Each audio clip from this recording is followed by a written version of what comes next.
Hi dear students, स्वागत है आप सभी लोगों का आपके अपने YouTube channel EHKG English learning classes में। स्टूडेंट्स, जैसा कि हम सभी लोग टेंस के बारे में स्टडी कर रहे हैं और आज से हम शुरुआत करेंगे टेंस के बारे में। तो टेंस जैसा कि 3 प्रकार का होता है, प्रेजेंट टेंस, पास्ट टेंस और फ्यूचर टेंस। तो शुरुआत होगी जो प्रेजेंट टेंस के प्रकार होते हैं वहाँ से आज हम लोग शुरुआत करते हैं। तो चलिए देखते हैं। पहले नंबर पे जो टेंस आता है present indefinite tense. Present indefinite tense. Students, tense के बारे में जानना बहुत जरूरी होता है प्रत्येक स्टूडेंट के लिए, और इसमें जिसका हिंदी होता है अनिश्चित,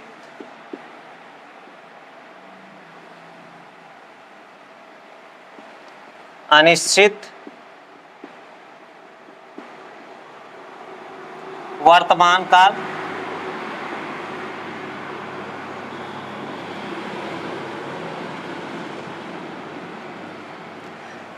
पहला टेंस हम लोग स्टडी कर रहे हैं प्रेजेंट इंडेफिनिट टेंस। स्टूडेंट्स, अगर अभी तक आपने इस चैनल को सब्सक्राइब नहीं किया है तो प्लीज़ सब्सक्राइब करें और अपने फ्रेंड सर्कल में इसे ज़्यादा से ज़्यादा शेयर करें ताकि सारे स्टूडेंट्स को टेंस के बारे में जानने का मौका मिले, क्योंकि यहीं से बच्चे अपने आप को कमज़ोर समझते हैं। अगर टेंस के बारे में आपको अच्छी तरीके से नॉलेज है तो अंग्रेजी बड़े ही जल्दी आप सीख सकते हैं और उसमें कोई भी प्रॉब्लम क्रिएट नहीं होगी। तो स्टूडेंट्स देखते हैं पहचान क्या होता है इस टेंस का। पहचान हिंदी वाक्यों के अंत में, हिंदी वाक्यों के क्रिया के अंत में, स्टूडेंट क्रिया में ये जुड़ता है, क्रिया के अंत में ता है, ती है, ते हैं, ता हूं इत्यादि का प्रयोग आता है।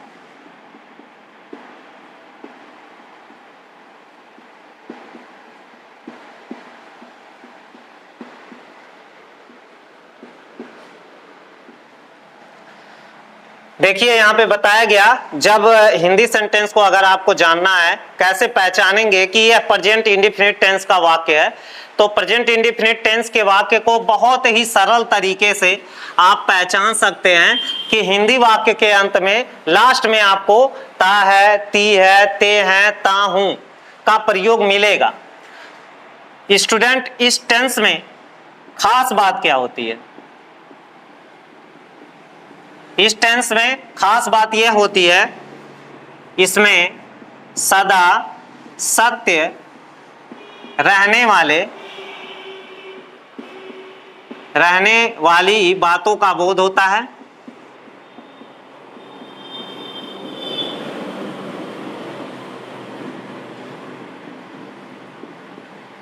सदा सत्य रहने वाली बातों का क्या होता है? बोध होता है। दूसरा टॉपिक है, इसमें आदत प्रकट होता है, आदत प्रकट होता है।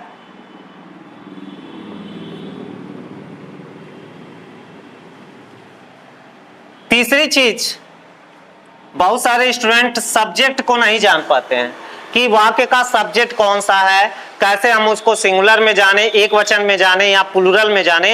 ये सबसे बड़ा प्रॉब्लम जो शुरुआती स्टूडेंट लर्निंग करते हैं उनको सिंगुलर और प्लूरल का बोध नहीं होता है। तो इसको भी हम लोग ध्यान देंगे कि पूरे प्रेजेंट टेंस में स्क्रीनशॉट आप लेते रहिएगा स्टूडेंट। जब पूरा बोर्ड भर जाएगा तो आप इसका स्क्रीनशॉट ले सकते हैं, जो आप अपने नोटबुक में लिख सकते हैं। प्रेजेंट टेंस में, पूरे प्रेजेंट टेंस में आपका सिंगुलर नंबर, जो सिंगुलर नंबर सब्जेक्ट होता है, सिंगुलर नंबर सब्जेक्ट वह कौन कौन होता है? प्रोनाउन से शुरुआत करते हैं। ही, सी, इट,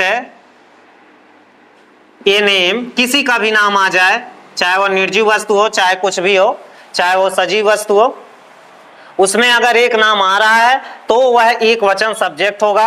और वहीं पे प्लूरल सब्जेक्ट की बात करें, प्लूरल सब्जेक्ट यानी बहुवचन करता, तो ये सारा चीज स्टूडेंट नहीं जान पाते हैं। I, you, they, we, boys, children. देखिए बहुत सारे बच्चे इसमें मिस्टेक करते हैं। चिल्ड्रेन जो होता है ये ऑलरेडी प्लूरल होता है, बहुवचन होता है, तो बच्चे क्या करते हैं, ट्रांसलेट करते वक्त बच्चे जहां पे आ जाता है वो देख करके उसमें यस लगा देते हैं, तो वो गलत माना जाएगा। कुछ शब्द अपने आप में ऑलरेडी प्यूपल मतलब प्लूरल होते हैं, जैसे प्यूपल हो गया, पब्लिक हो गया,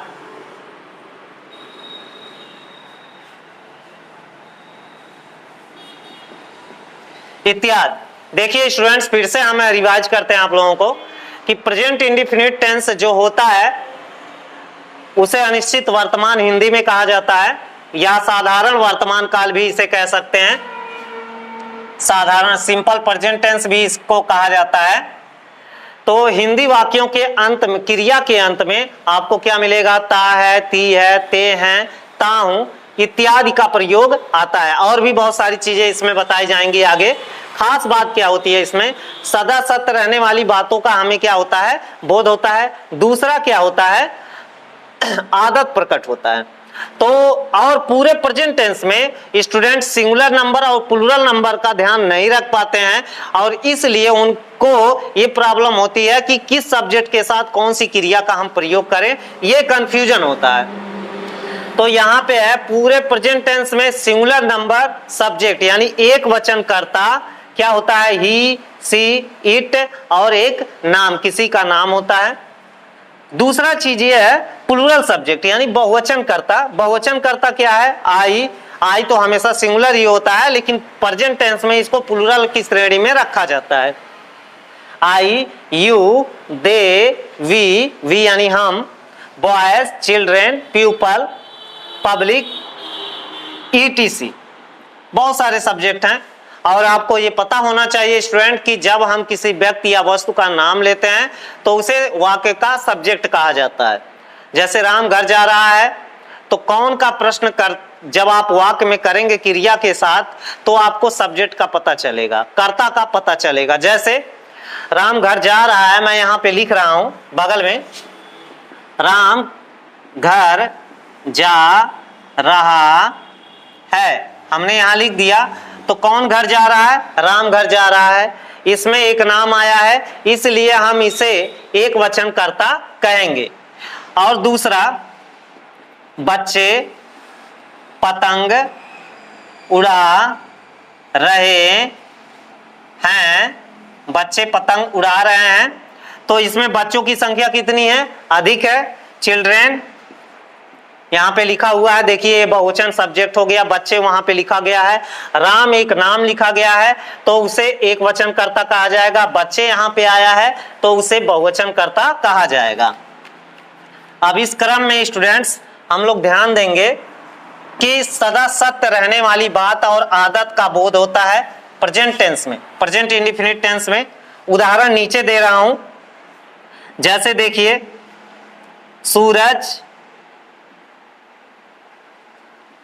सूरज पूरब से निकलता है,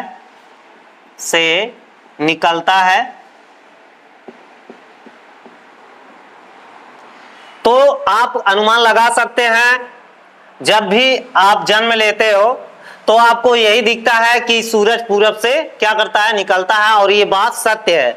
ये बात क्या है, सत्य है। सूरज पूरब से क्या करता है, निकलता है, तो लिखेंगे द सन।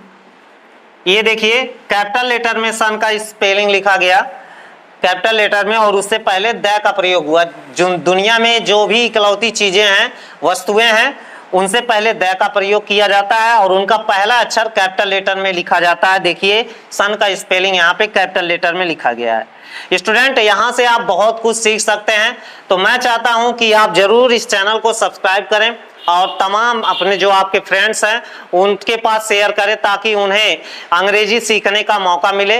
देखिए स्टूडेंट्स, यहाँ शुरुआत से पढ़ाया जा रहा है। अगर आप इसको शुरू से देख रहे हो, सारे वीडियोस जो पहले वीडियोस डाले गए हैं HKG इंग्लिश लर्निंग क्लासेस पर, तो आप वहां से बहुत अच्छा नॉलेज पा सकते हैं और काफी कुछ अंग्रेजी में सीखने का मौका आपको मिलेगा। The sun rises from the east. देखिए ये बात सत्य है कि सूरज पूरब से निकलता है। The sun rises from the east, सूरज पूरब से निकलता है। दूसरा उदाहरण लेता हूं स्टूडेंट्स,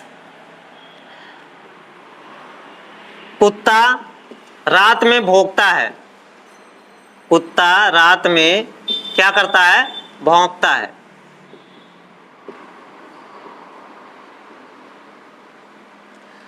कुत्ते की क्या है? आदत है, ये उसकी क्या है? हैबिट है कि वह रात में क्या करता है? भौंकता है। जरा से भी आवाज सुनेगा, कहीं भी स्ट्रेंज आवाज उसे कहीं भी आ रहा है तो उसे वह क्या करेगा?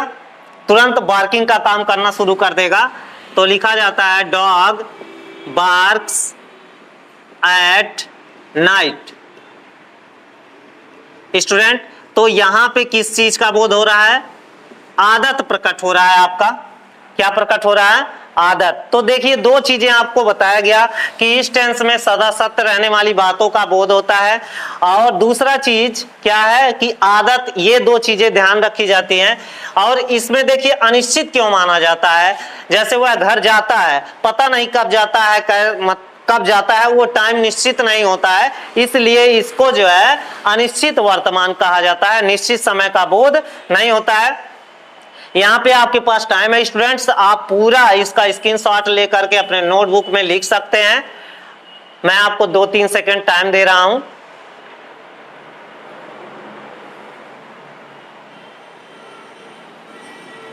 चलिए आगे बढ़ते हैं। प्रेजेंट इंडेफिनिट टेंस की खास बात, सदा सत्य रहने वाली बात, आदत का बोध होता है। वाक्य के अंत में ता है, ती है, ते हैं, ता हूं इत्यादि का प्रयोग आता है। पूरे प्रेजेंट टेंस में वर्तमान काल में एक वचन करता ही, सी, इट और ए नेम को कहा जाता है, और बहुवचन करता आपका आई, यू, दे, वी, और बॉयज, चिल्ड्रेन, काउज, स्टूडेंट्स इत्यादि। ये बहुत सारे वर्ड्स हैं जो प्लूरल की श्रेणी में रखे जाते हैं। अब स्टूडेंट आपको ये ध्यान देना है कि आप प्रेजेंट इंडेफिनिट टेंस के वाक्य को बनाएंगे कैसे, कैसे आप इसका निर्माण करेंगे, कैसे आप इसका ट्रांसलेशन करेंगे। पहली बात आप लोग जान लीजिए, बहुत सारे स्टूडेंट ये नहीं जान पाते हैं ट्रांसलेशन का मतलब क्या होता है। ट्रांसलेशन क्या होता है? ट्रांसलेशन का मतलब होता है अनुवाद। और ये पूछा जाए कि अनुवाद का मतलब क्या होता है, तो वहां पे उनको कंफ्यूजन होती है रिप्लाई करने में। तो स्टूडेंट, जब किसी एक भाषा को दूसरे भाषा में चेंज किया जाता है तो उसे अनुवाद कहा जाता है। याद रखें कि जो कोई भी भाषा हो और उसको हम अलग भाषा में प्रयोग कर रहे हैं तो उसी को ट्रांसलेशन कहा जाता है। स्टूडेंट, चलिए शुरुआत करते हैं प्रेजेंट इंडेफिनिट के अफर्मेटिव सेंटेंस से।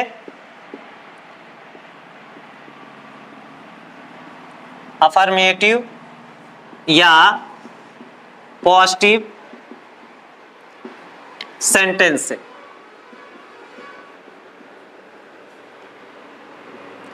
साधारण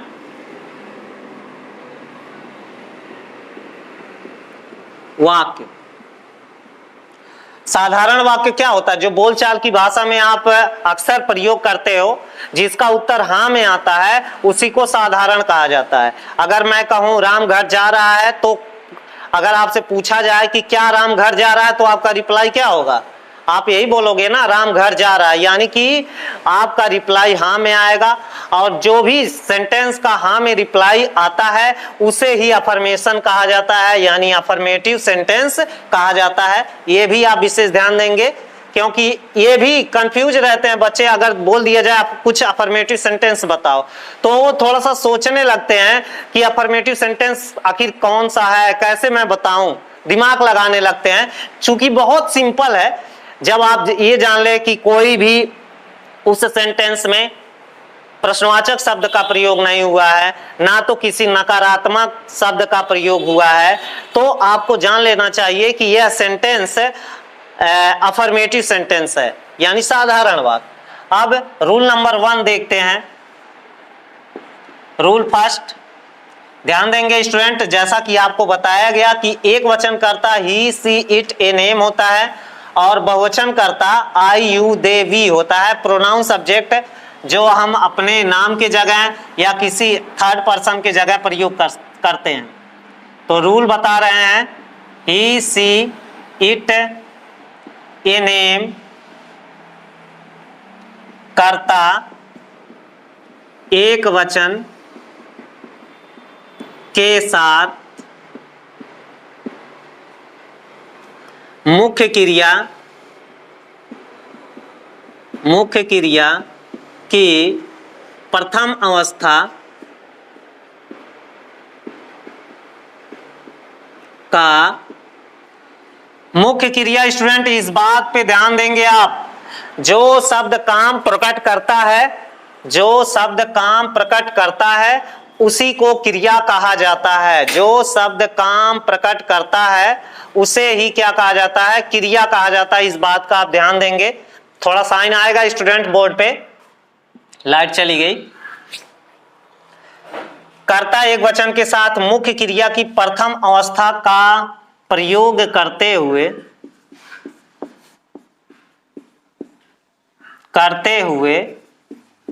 उस क्रिया में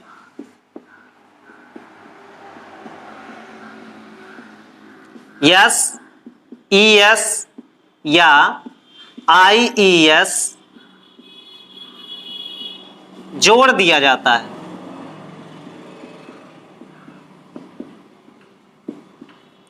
ऐसा क्यों किया जाता है, ये आपने कभी गौर किया? बहुत सारा सेंटेंस आप देखते होंगे, उसमें यस या ईएस लगा होता है, आईईएस लगा होता है। क्यों लगा होता है? क्योंकि स्टूडेंट्स ये जो सब्जेक्ट आपका है वह कितना नंबर है, एक वचन करता है।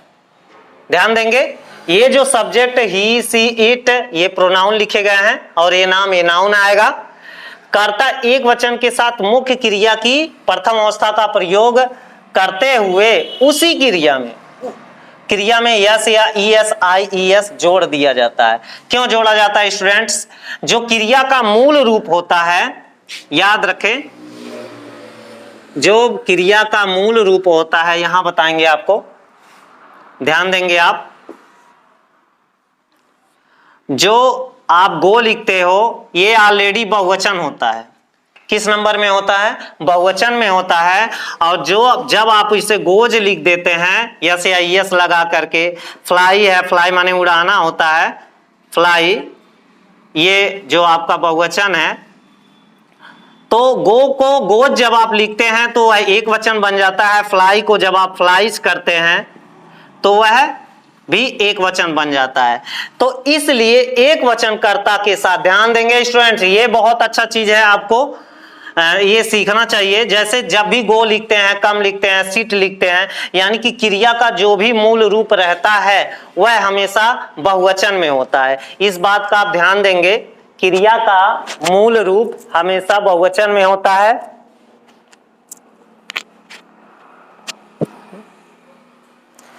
और इसमें आप एक वचन कर्ता के साथ एक वचन की क्रिया और बहुवचन के साथ बहुवचन की क्रिया प्रयोग करते हैं। तो एक वचन सब्जेक्ट होने की वजह से इसमें एक वचन उस क्रिया को बनाने के लिए यस या ईएस या आईईएस का प्रयोग किया जाता है। ध्यान देंगे, करते हैं। मैं आपको फार्मूला दे रहा हूं, यहीं डायरेक्ट लिख दे रहा हूं, ही, सी, इट, ए नेम प्लस क्रिया की कौन सी अवस्था आपको प्रयोग करनी है, फर्स्ट फॉर्म, यानी कि वर्ब का कौन सा फॉर्म लिखना है, फर्स्ट फॉर्म लिखना है। फिर आपको ऑब्जेक्ट का चयन करना है जो व्यक्ति तथा वस्तु के रूप में प्रयोग होता है वाक्य में। व्यक्ति तथा वस्तु के रूप में क्या किया जाता है, प्रयोग किया जाता है। यहां थोड़ा साइन लगेगा स्टूडेंट्स, व्यक्ति तथा वस्तु के रूप में इसका प्रयोग होता है। फिर आपका कंप्लीमेंट आता है, जो बचे खुचे शब्द होते हैं। कंप्लीमेंट। अब देखिए ट्रांसलेशन करते हैं इसका कि कैसे आप ट्रांसलेट करोगे और मुख्य क्रिया में यस या यस का प्रयोग करोगे। जैसे रामू बाजार जाता है। रामू कितना वचन है? एक वचन करता है और एक नाम है। और क्रिया क्या है इसमें? जाना, खाना, पीना, रोना, उठना, बैठना, आना, जाना इत्यादि। उसी को क्रिया कहा जाता है। जिस शब्द से काम प्रकट होता है उसी को क्रिया कहा जाता है। आगे आपको बताया जाएगा स्टूडेंट्स। रामू बाजार जाता है तो लिखेंगे रामू गोज। देखिए यहां पे क्या प्रयोग किया गया? गो माने जाना और उसी में, अरे सॉरी यहां पे मैंने लिखा ही नहीं, वर्ब फर्स्ट फॉर्म में यस या ईएस या आईईएस। स्टूडेंट यहां पे मिस्टेक हुआ, ध्यान देंगे। रामू वर्ब फर्स्ट फॉर्म में यस या ईएस या आईईएस आपको लगाना है।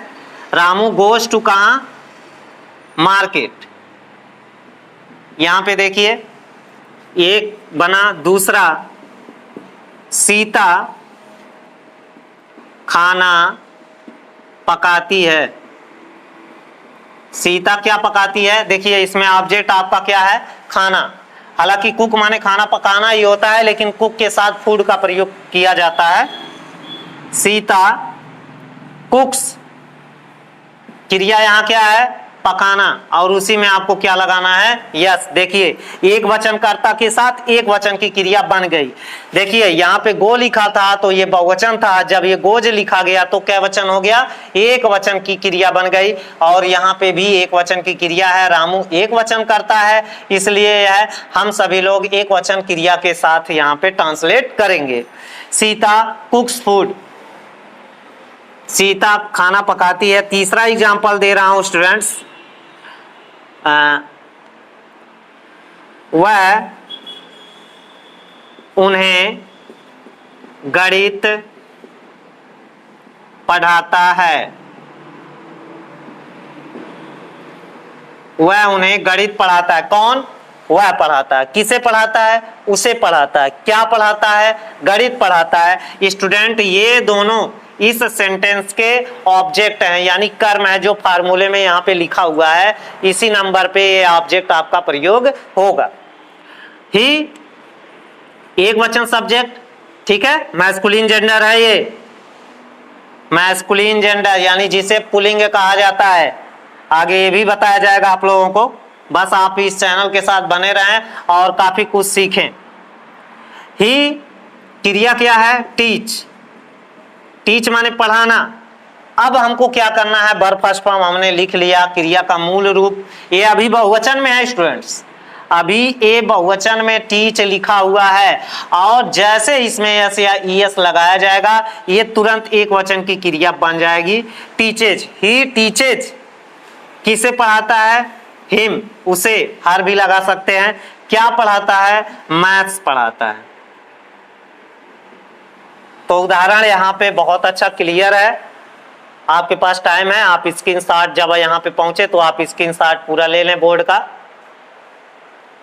काफी अच्छा उदाहरण दिया गया है एक नए स्टूडेंट को समझने के लिए प्रेजेंट इंडेफिनिट के बारे में, जो कि हम सभी लोग अफर्मेटिव सेंटेंस के बारे में स्टडी कर रहे हैं। तो चलिए स्टूडेंट्स अब शुरुआत करते हैं रूल नंबर 2 से। जैसा कि एक वचन कर्ता के साथ एक वचन की क्रिया के बारे में बताया गया, और कैसे आप ऐसे सेंटेंस का ट्रांसलेशन करते हैं, तो यहां से आप सीखेंगे। अब आगे बढ़ते हैं।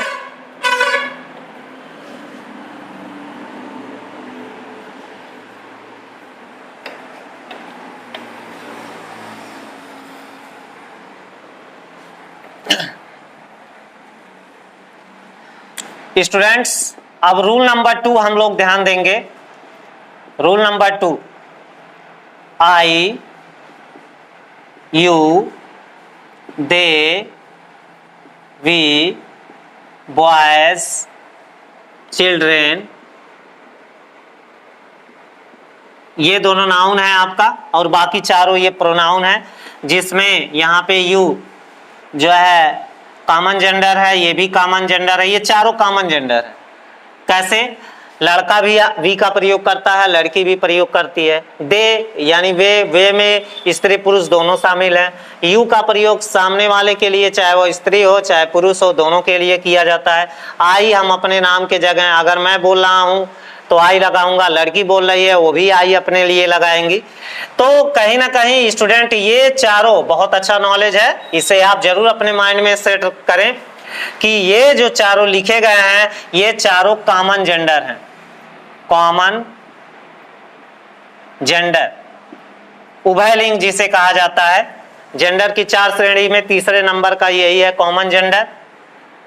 बॉय चिल्ड्रेन, उसके बाद कर्ता बहुवचन के साथ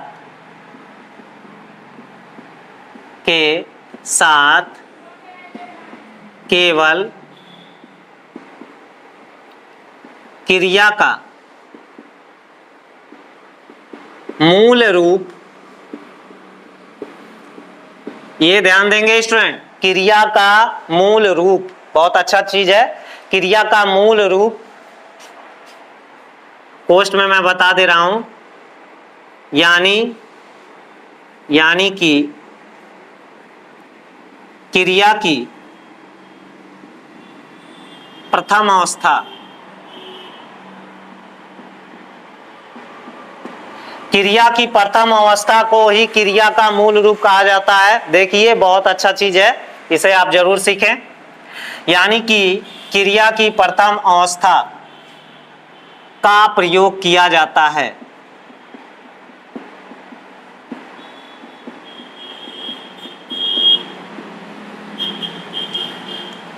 स्टूडेंट क्लियर है? आप ये जान गए कि इसमें बहुवचन कर्ता कौन है? I, you, they, we, boy, children, cows, students, people, public, etc बहुत सारे वर्ड्स हैं जो बहुवचन की श्रेणी में। बहुवचन का मतलब जिनकी संख्या एक से अधिक होती है उसे बहुवचन कहा जाता है। और अंग्रेजी में केवल 2 ही नंबर होते हैं, singular number and plural number.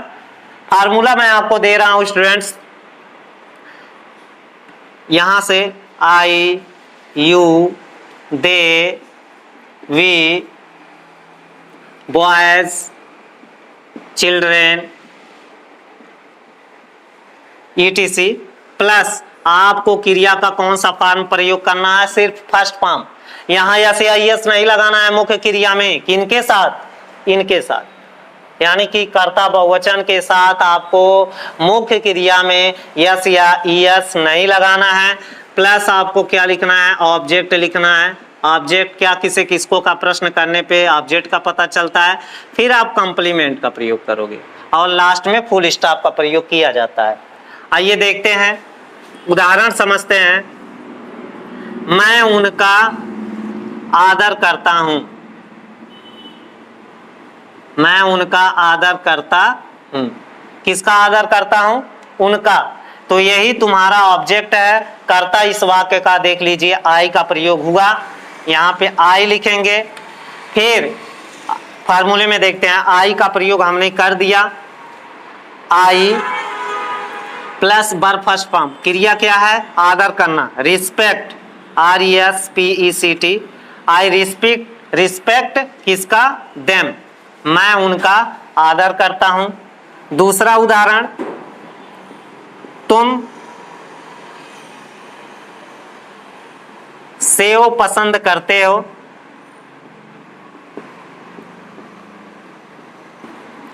तुम सेव पसंद करते हो।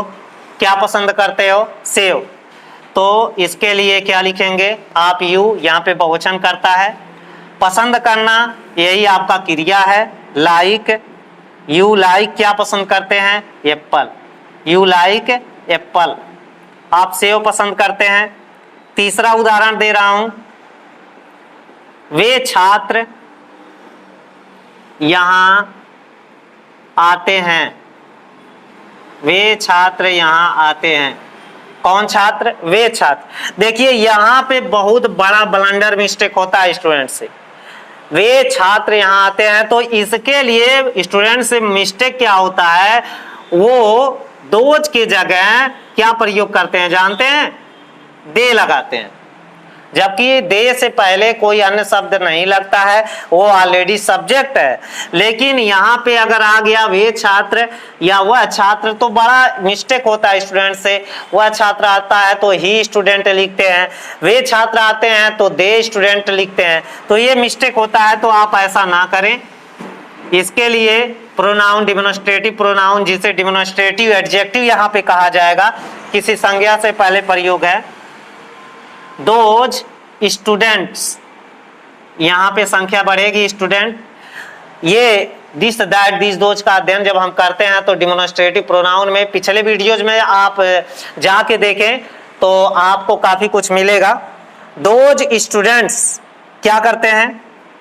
कम हियर, वे छात्र यहाँ आते हैं। यहाँ पे एडवर्ब आपका हियर है, कम मेन वर्ब है। स्टूडेंट यहाँ पे काउंटेबल कॉमन नाउन है, यहाँ पे दोज डिमोन्स्ट्रेटिव प्रोनाउन है। अगर इन दोनों को एक साथ प्रयोग किया जाएगा तो इसे डिमोन्स्ट्रेटिव एडजेक्टिव कहा जाएगा। स्टूडेंट्स आगे बता रहा हूं कुछ उदाहरण, देखिए आपको इसे बखूबी समझना पड़ेगा। स्टूडेंट्स जो मैं टॉपिक बोल रहा हूं इसे आप समझने का प्रयास करें। अगर आपको ये चीज आ गया तो आप मान के चलिए 100% आपको अंग्रेजी में कहीं भी दिक्कत नहीं होगी। किसी भी वाक्य को आप ट्रांसलेट कर सकते हो। हाँ, उसके लिए मीनिंग पावर भी बहुत जरूरी है। मीनिंग पावर भी आपके पास होना चाहिए। और उदाहरण दे रहा हूं, वे, मैं, तुम, लड़के अपना पाठ याद करते हैं। लड़के अपना पाठ याद करते हैं। यहाँ पे लड़कों की संख्या अधिक बताई जा रही है। ये बहुवचन सब्जेक्ट है, क्रिया याद करना है। क्या याद करना? अपना पाठ। तो यहाँ पे लिखेंगे बॉयज लर्न। यहाँ पे यस या यस नहीं लगाया जाएगा। अगर होता लड़का अपना पाठ याद करता है तो ये लर्न्स हो जाता, लेकिन यहाँ पे देखिए ये बहुवचन सब्जेक्ट है तो इस बात का आप ध्यान देंगे। बॉयज लर्न, दे के साथ अपने की अंग्रेजी दियर का प्रयोग किया जाता है। देयर लेसन्स, जब बढ़ेंगे बच्चे अपना अपना पाठ याद करेंगे तो पाठों की संख्या बढ़ेगी, तो यहाँ पे लेसन्स हो जाएगा। ये आपका संज्ञा में यस या यस लग जाएगा बहुवचन बनाने के लिए। तो स्टूडेंट्स ये आप स्क्रीनशॉट इसका ले लीजिए, आपके पास टाइम है। बहुत अच्छे तरीके से बताया गया प्रेजेंट इंडेफिनिट टेंस के अफर्मेटिव सेंटेंस के बारे में। आपको काफी अच्छा नॉलेज दिया गया। आशा करते हैं कि आप इसको बखूबी समझेंगे और देखेंगे। स्टूडेंट्स एक बार फिर कहना चाहूँगा कि आप इस चैनल को सब्सक्राइब जरूर करें और अपने फ्रेंड में ज़्यादा से ज़्यादा शेयर करें। और इसके बाद मिलते हैं अगले वीडियो में। तब तक have a good day. Thank you.